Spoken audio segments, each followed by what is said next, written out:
to Thought Garden on the Air, where we delve into the stories, strategies, and insights shaping today's dynamic media landscape.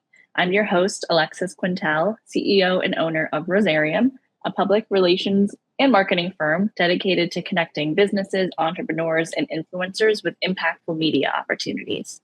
So this season, we're shifting our focus towards understanding how the media works and how professionals and organizations can better collaborate with journalists to share their stories. And so today is perfect. We're welcoming Robert.Boyd. He's an esteemed reporter with ABC Action News in Tampa Bay. Robert has a passion for uncovering compelling local stories, from human interest pieces to the latest in business trends. So welcome, Robert. It's good to be here. Gasparilla, bring us together. I love it. You never know, Tampa Bay. I still have a lot of beads all over my house. Mm-hmm. Yeah, they're like a decoration now. Yeah.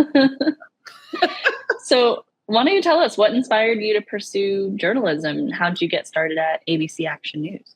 Well, I mean, if we're going to go, way back in the time machine, I wrote for my high school newspaper. I loved it. Okay, me too. An excuse to just go around and interview people and talk to them. Mm-hmm. And my first passion was sports, still a big sports fan, but I realized early on that, like, whether it's newspaper, TV, radio, for every maybe 10 news positions, there's one sports position. There's not a lot of, ability. So I kind of got away from sports and kind of got more into kind of human interest, feature stories. And that's what I did in high school. That's what I did in college. I was the features editor for our college paper, and I was always in newspapers. And I always thought it'd be fun to be on TV, but like my college didn't even have a TV station.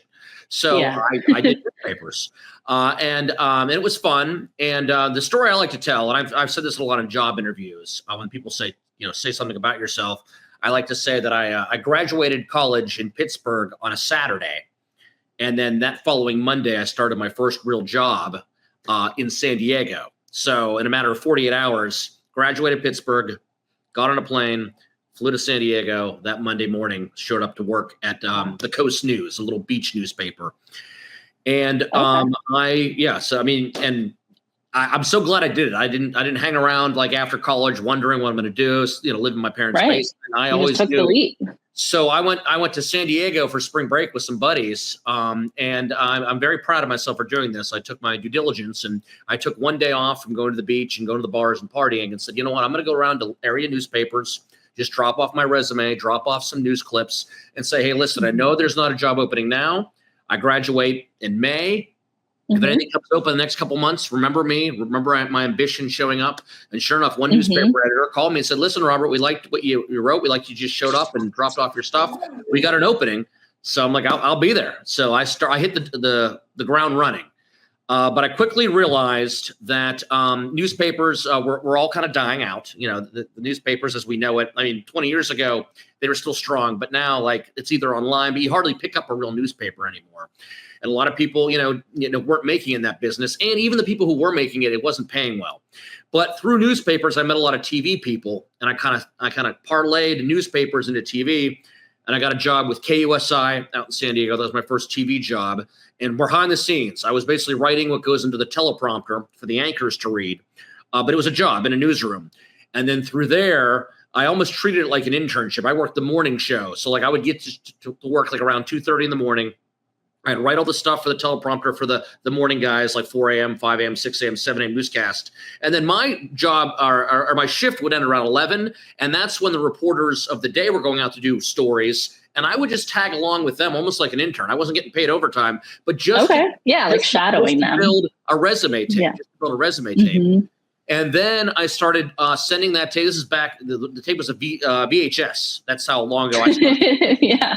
Literally, you had to mail it. Cost money. Like nowadays, applying for jobs is so easy. You just type in and send. Back in the day, especially TV, you had to spend money. You had to spend whatever postage would be, $9-10 sometimes, to put a VHS tape and ship it to who knows where, Texas or Florida or wherever it might be. So I'm shipping VHS tapes to myself all over the country. El Paso, Texas, of all places, liked it. They brought me in and they gave me my first on-air job, and then the rest is history. Cool. I worked in like 7 or 8 different cities in a matter of 20 years. You bounce around a lot in this job until you finally get to that that city you like, where you're getting paid decently and you're getting a lot of exposure, you're getting a lot of viewers, and then you're like, okay, I'm happy. And I kind of feel that way about Tampa now. This is the first place I've ever signed a second contract. I always jumped around. Okay. So that's a little bit. So how many years is a contract? Typically 2 to 3 years. 2 to 3 years is a contract. So like I went from El Paso, 2-year contract. As soon as my contract was done, left town. Went to Arkansas, Fayetteville, Arkansas. Contract's done, left town. Went to Albany, New York. Contract's done, leave town. Salt Lake City, Norfolk, Virginia, and now I'm here in Tampa. But Tampa, I'm already on my third contract at ABC. And what really attracted me about Tampa is that they allowed me to get back into what I loved. The whole reason I got into journalism to begin with is tell people stories. Tell, whether it could be a heroic story, happy story, sad story, but really dive into, someone's background and their story and who they are, that kind of thing. And I kind of got away from that at a lot of my jobs at various TV markets because it was all about, death and destruction. I'm reporting on gang violence, on shootings, murders, car accidents, house fires, and you can't really get creative or anything with those stories. You just, have to tell the facts, the nuts and bolts, and then, back to you in the studio. Now this is the first job where pretty much everything I do is telling someone's story, being creative, kind of being able to have fun, being able to have fun. A lot of times, you go up at a crime scene, you can't have any fun. But now, that'd be weird. It would be weird. It would be weird. Yeah. And it's so refreshing. Now, almost everywhere I go, I'm welcomed with open arms. People want me to come and interview them. Where in the past, it was like, uh-oh, the news is here. Stay away, lock the doors. So it's so refreshing to be now in a market where everyone wants you to come because they know I'm doing the positive, feel-good stuff. So that's kind of how brought me to Tampa. But I've always kind of like you said you were a newspaper reporter. Yeah. Right? It gets you in there. I liked interviewing people and kind of getting, and also I always sensed even at a young age the responsibility because whether it's your high school newspaper or whether it's right here at ABC Action News in Tampa, a lot of times when you interview someone, that's their 15 minutes. They might not get another chance to put their story out there. So for you, it's like every day you interview someone, but for them, this is it. So you have to take that seriously and make sure. It can be a vulnerable moment for them too. But you want to make sure you do the best you can to portray them in the proper light. Yeah. Right. Yeah. Can you tell us one of your favorite stories that you've ever covered? Yes. Fayetteville, Arkansas. By the way, great city. I highly recommend it. Really? Highly recommend it. Fayetteville's a lot of fun. That's where the University of Arkansas is, the Razorbacks. So it's a college town. Okay. But not only is it a college town, it's almost, and this is going to sound crazy, it's almost an international town because the home offices of Walmart are right in that area in Fayetteville. So I knew them for a reason. Yeah, I used to work for Walmart. Yeah. So the Walmart requires, it's actually, I think, Rogers, Arkansas, but it's all within an hour of Fayetteville. Yeah. Bentonville. No, it's Bentonville. Bentonville. Bentonville. It's Bentonville, which is like a half an hour from Fayetteville. So it's all the same. Yeah. But Fayetteville is like the hub. That's like where all, the cool, like the art scene. That's where like the opera house is. That's where all the cool bars and restaurants. So like people who wanted to have a fun night out, go to Fayetteville. So it wouldn't be weird at all to be out and about in the town and meet someone from Japan or meet someone from Ireland, maybe meet someone from Thailand or something, because they have to come to Arkansas to have their product being sold at Walmart. So Walmart brings people from all over the world into Arkansas, which is kind of interesting to be out and about. But it was almost had a little international flair. I mean, it was neat. So downtown Fayetteville, where the university is, there's a big street with all the restaurants and bars and shops called Dixon Street. And they have this one little cobbler shop, which always fascinated me because I'm a guy, when my tennis shoes wear out, when my dress shoes wear out, I pitch them and I buy new shoes, right? But I think women use cobblers more than men, but there are a lot of people who, like, if their boots break and they're $500 boots, they're going to go get them fixed. So that's what this guy did. And again, even the word cobbler isn't like, it's so old fashioned, right? But so it's a cobbler shop, and I'm walking past the shop and I see all these hearts in the window. And one heart has like $5 bill, like it's like the $5 sign. One has a $1, maybe one has $10. And I'm thinking, this is interesting. And I think the rule one of being a good journalist is just to be curious, right? Ask questions, investigate. Right. Just go the extra mile to say, that interests me. I'm not just going to wonder, I wonder what's going on there. I'm actually going to try to find out. So I walk into the store a store I've walked past hundreds of times on the way to bars and restaurants and things, but never actually went in because, I never had juice. So I walk in there and I introduced myself and I said, I noticed the hearts on the window with little dollar signs, $1, $5, $2. I said, what's going on? And the guy's name was Jeff Clarity. And they said that he needed a heart transplant. And again, I don't want to get too much into healthcare here, but somehow their insurance covered the operation, but didn't cover the anti-infection medicine that would come afterward. So they needed to raise like $90,000 out of their own pocket for this guy to get a life-saving heart transplant. And Cobbler, he's making, maybe if he's lucky, he was making 80, 90,000 a year. I don't know. I'm not going to estimate, but he was not making nearly the amount of money to pay for this $90,000 operation. And it's a family business. Like Jeff runs it and his kids run it. His grandkids are getting ready to run it. So it's been in the community for a long time. So I say, listen, you've been in this community a long time. A lot of people love and respect you. You're a very unique business. I'm going to do a little story and let people know, because they're trying to raise money just with word of mouth. Maybe they have $100 so far. They need 90,000. Yeah. So I said, let me put your story on the news and hopefully we'll build up this total. So I tell the story. I get him, fixing shoes, and I'm using all the great lingo, like, he's been fixing souls his whole life, but now it's his soul that, you can help, that kind of thing. And so I'm having fun with it. I'm trying to be creative with it. Yeah. I love that. Pretty good story. I interview him. I interview his kids. I show how it's like his dad started it. Now he's running it. Now his kids and grandkids are going to take it over. So I put out this nice heartfelt story about a local businessman who's been in the community for, 20, 30 years, now could use the community's help to raise money. And in a matter of 4 or 5 days, out of the 90,000, about 75 to 80 of it came pouring in. And here's the main reason why. Major donations. I mentioned Walmart before. They gave a big donation. Okay. And chicken. So all of a sudden, he's getting $1, $2, $3 donations. These big companies start giving $10,000 donations. Yeah. $5,000 donations. And they just kept pouring in. And none of them would have known about his situation if it weren't for my news story. And again, this is kind of aging me a little bit, but this would have been 2008, 2009. The social media wasn't what it is today. I mean, I guess Facebook was around in the infancy. Yeah. But you couldn't put up a GoFundMe. I don't think GoFundMe was around back then. No. So even if you posted something on Facebook, who knows how many people would actually seen it, right? So that news story, the power of the news, and it's still powerful, but back then even more powerful. The power of that 1-2 minute news story. And all I did was just talk about his life, his career, and then the need of a heart. In a matter of 4 or 5 days, they put him on the transplant list. He ends up getting and he needed that transplant within 6 months or he wouldn't have made it. Oh my God. So he gets the transplant. We save his life. I do a follow-up. And then he becomes like a spokesperson for organ donation, do another follow-up. And that story always sticks out to me because I wasn't curious and just walked in and said, hey, what's the deal with the hearts in the window? I'm not saying he wouldn't have got the donations, but that definitely kickstarted him. Right. So that's one of the stories I'm most proud of because it's a feel-good story.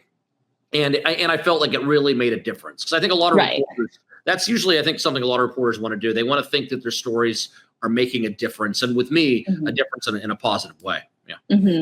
Yeah, you never know what ripple effect you can make just from asking that simple question and then using your platform for good too. So yes, I love that. Yep. Well, so one thing I get asked a lot too is how like local businesses and individuals can get more media coverage, for themselves. Do you have any advice for them?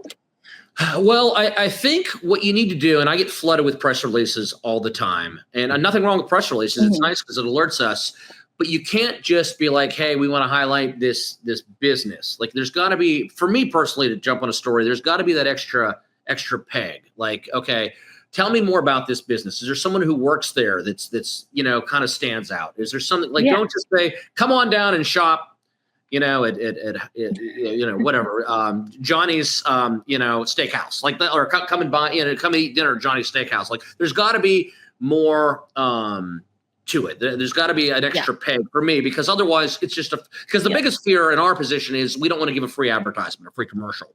There's got to be a little bit more to it. So I always say, like, before you send out a press release, find that little nugget, that little thing that can really make a reporter say, okay, this isn't just, doing a story for a business. It's about this person. It's personalizing it. So that would be one idea. And also don't flood too much with too many press releases. I'd rather have one really powerful one. Yeah, that's a common mistake. It's a lot. I'm not going to name any names here, but there's these same people end up in my inbox over and over and over again. But the press releases never change. I think they're just thinking I'm not seeing it, but I'm seeing it. I just don't want to right. cover. Right. You were interested. So I always feel like reply. Yeah. we don't mind doing stories on businesses and things, but we don't want it to come across as a commercial. That's always the line you have to straddle. Yeah. And then there's also the line of PR, right? The PR company themselves, which a lot of times now they're handling the pitching. Obviously I do a lot of that. But I also encourage my clients to reach out as well. Like, how do you think we can bridge the gap between like PR, the media, the actual business individual? I think, well, with PR, I feel you get too caught up maybe in just the one angle, you kind of have to think outside the box. There's so much competition that you have to find a way to separate yourself from all the other businesses like the one you're trying to help, gain attention for. Right. So I feel that's always key.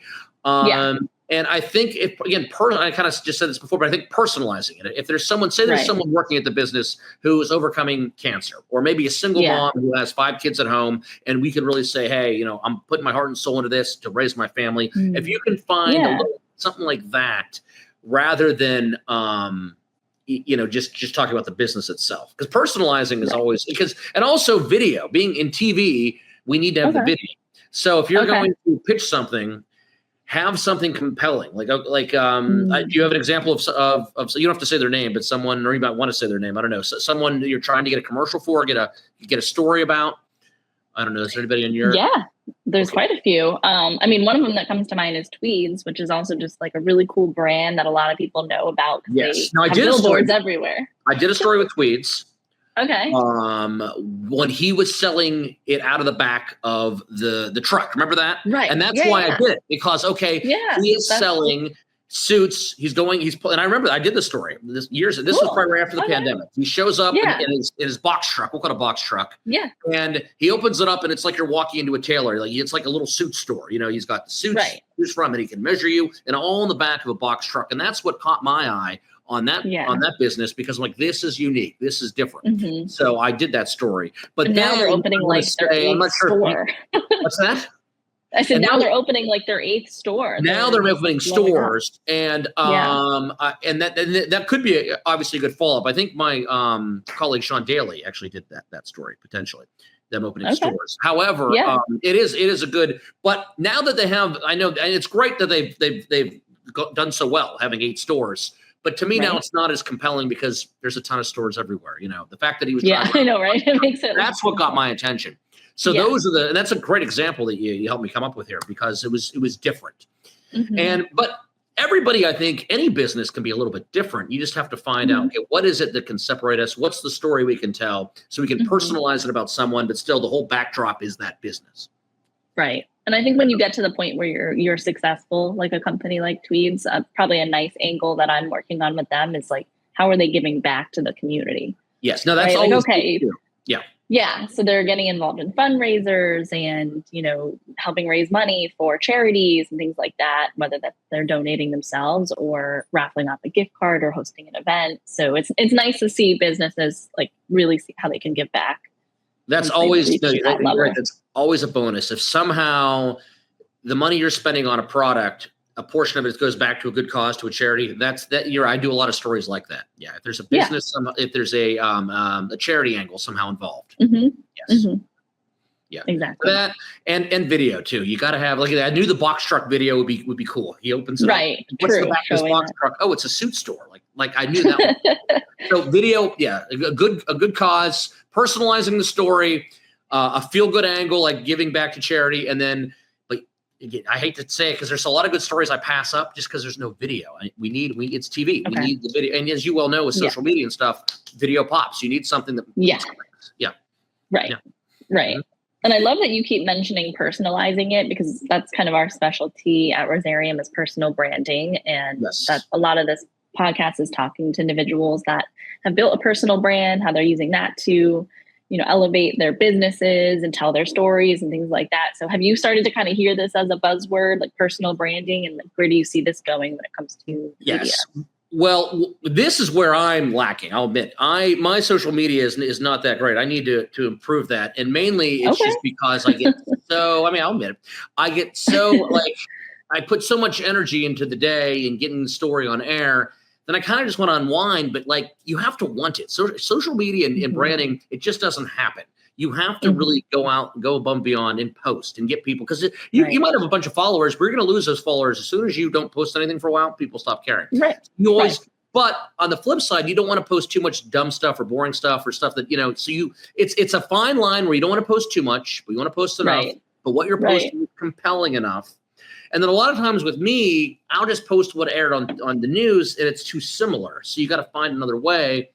But also I'm out on a news story and I only have so much time to get that story done. I'm focused more about what's going on TV than what I'm doing for my personal branding.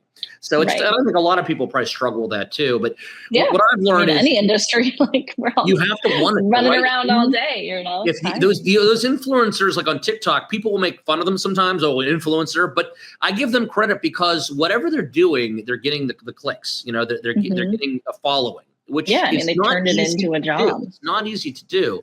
So I give them credit for finding their niche, finding, how to get people to watch them. Yeah. Because it's right. You get a lot of no's. You get a lot of just very few views on your content. So they've had to push through that. And that's sometimes can be really painful.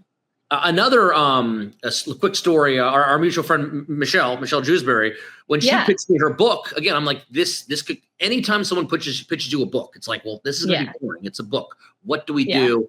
And her most recent pitch, I said, what about the hurricane? I knew she was on Davis Island, and she said her and along with a lot of the authors of this book lost a lot during the hurricane. I said, that's our angle. Let's talk about how a bunch of authors lost, a bunch during the hurricane, but they're still putting out this book together. And the book is about perseverance, and overcoming challenges. So that worked out well too. But otherwise, and I like Michelle and all, but I'm thinking, man, I hate to say no to her, but we need video. It's a book. We need action. I need something more than just holding up the book, an interview. We need that extra peg. And the hurricane, that gave me that peg.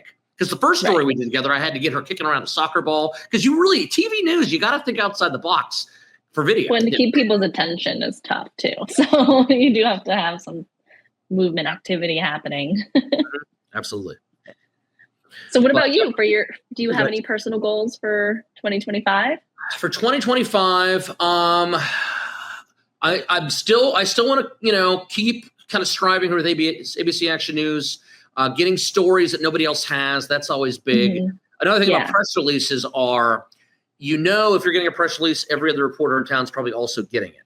So, and oftentimes reporters want to do stories that no one else is doing. So that's still a goal to kind of be able to dig. The Next Store app, that's a big one. I get a lot of good story ideas from there. I'm sure you do. Yeah. So the weirdest things pop up. So I would say 2025, continuing to find stories nobody else has. And then probably figuring out that next step for me, the kind of I've always put like a 5-year plan out there, and now I'm kind of getting to the point where I need to put another one out. And this is the first time. You're almost done year 5. Well, here's the problem. This is the first time content is not a bad word to use, because I am, but like this is the first time where I'm not looking to jump ship and jump town. Like, where am I going to go next? Because I was always going from contract to contract. 2 years in Arkansas, 2 years in El Paso, 2 years in New York, 2 years in Salt Lake City, jumping around. And now it's kind of like, for the first time, I'm like, okay, I'm happy in Tampa. I'm happy in ABC Action News. So what am I going to do next? Because I want to further my career, but that doesn't mean I want to leave ABC either. But what's next for me? So I'm still kind of figuring that out. I mean, the year's still young. But, you've got time. And I think that can be tough for a lot of people too. I think you finally reach a spot where you feel pretty good about yourself, but how long do you just chill with that feeling before you make another leap? Right. Because also you don't want to do anything too risky. I'm not going to mention names here, but I know some people in my business who have left, and because they want to make that next jump, and the grass isn't always greener, and sometimes you try to make that next leap to something bigger and better, and all of a sudden it's not that great. So you have to be careful too. If you're in a good situation, it's okay to stay in a good situation for a little while and then kind of figure out your next plan. Right. Yeah. Right. I know. It's funny how we're almost uncomfortable with being comfortable. Yes. In a good situation. I think that's a great way to say it. I was always, and people will be like, because a lot of times in TV news, it's tough because the contract's going to come to an end. And if you say, I don't want to be back because I want to go somewhere else, and they're like, okay, that's fine. But then once that day comes to an end, your job, if you don't have something else lined up, then you're sitting there unemployed.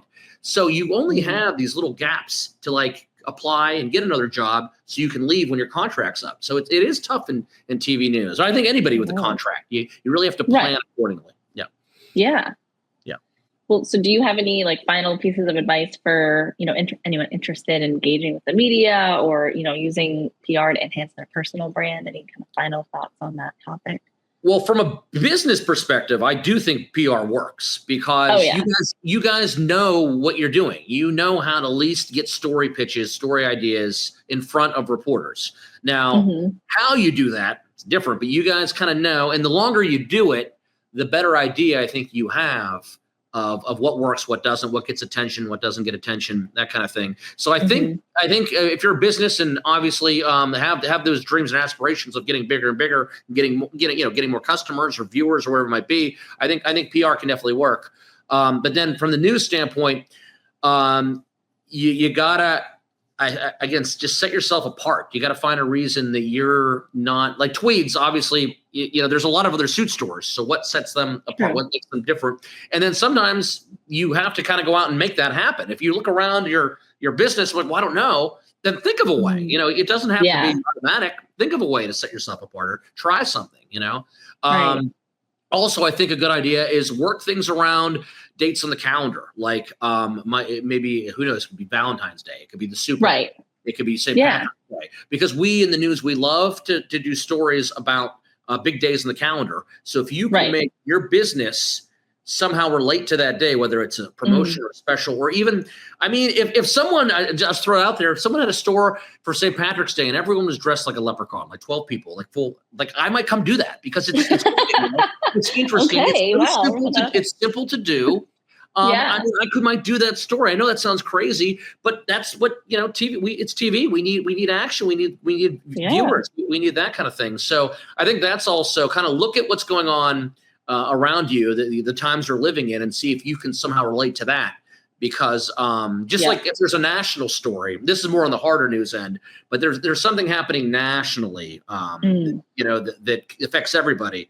Like for instance, what's been going on with unfortunately a couple plane crashes this past week. Yeah. Somehow we could go and talk to a local pilot about what do you think, so that can also work that way in business, I would think, if there's a national trend or something happen on a global scale, how can you make it so it's relatable to people in Tampa Bay? Right. That is amazing advice. Thank you so much. So if someone wants to, okay. I don't do a lot. No, of these. This is amazing. This is so good. I don't do a ton of these. Yeah. Okay. Yeah. No. So if someone does want to reach out to you, or is there a platform that you're looking to grow that we could send our listeners? Well, again, I might as well pick. I wrote this stuff down, so I make sure I have the right addresses here. So my email, Robert.Boyd @WFTS.com. Okay. And then the Instagram is Robert.Boyd TV News. And that's where I really need help because I was on the Facebook for a while. And I'm kind of in that weird, early 40s where I'm stuck between now that, I've got 80 something year old aunts and uncles on Facebook. I'm like, I don't know. Yeah. And then you got Instagram where the young kids are just dominating it. I'm like, oh man. Yeah. So I'm kind of in that middle ground where I need to find the best platform for me. And then I was on also, Twitter, which is now obviously X for a while. But that's another thing too. Now X, for various reasons, I don't know if that's the best platform to be on because some people are lumping it in with political stuff. And I don't want to be like that. I want to be very neutral. Right. So again, it's just all part of the gauntlet of social media. Like, where do you want to put your stuff out there and how much do you want to put out there? And then, it's people have been burned on social media too with various things. So you want to keep some privacy. Right. But anyway, Robert Boyd TV News for Instagram, and then Robert.Boyd at WFTS.com for email. And please send me story ideas. I do community stories, fun, feature, positive. If it's an old neighbor of yours, 90 years old, who collects garden gnomes, say she has 100 garden gnomes in her yard, I want to know that. I want to do that story. Yeah, those are fun, but people get into those stories. Yeah. Too. That's one thing. Yeah. The it's very relatable. They're not about all the big hardcore political stuff. The big clicks are fun. Like that's why cat videos are so popular on YouTube. Nothing amazing, but people, I think also there's so much going on in the world that kind of depresses people and stresses them out. I think at the end of the day, they want to watch positive, feel good stuff. That's what I think. Mm-hmm. Yeah, no, and I appreciate that you bring that to the table, because I think a lot of people do hear media and they think, it's politics, or, they're in control, or this or that. But no, like there's, especially on a local angle or local level, we're just trying to talk about what's going on in the community. ABC brought me in. They said, this is what we want. We want to do more positive, community-driven, uplifting stories. And I was, sign me up. I'm in. Because that's, and again, that's where you can be creative. You can have some fun. Exactly. Yeah. Well, thanks so much for joining. So with that, it was easy. You're very easy on it. Thank you, Alexis. Yeah, no, of course. This will be fun. Yeah. All brought together through Gasparilla, the magic of Gasparilla. Exactly. So, well, if you enjoyed today's episode, be sure to follow us on Spotify, YouTube, social media on rosarium.work. And if you're interested in being on the show or sharing your story, you can also reach out and connect with us. But thank you for listening. We'll see you next time on the Thought Garden. Thank you.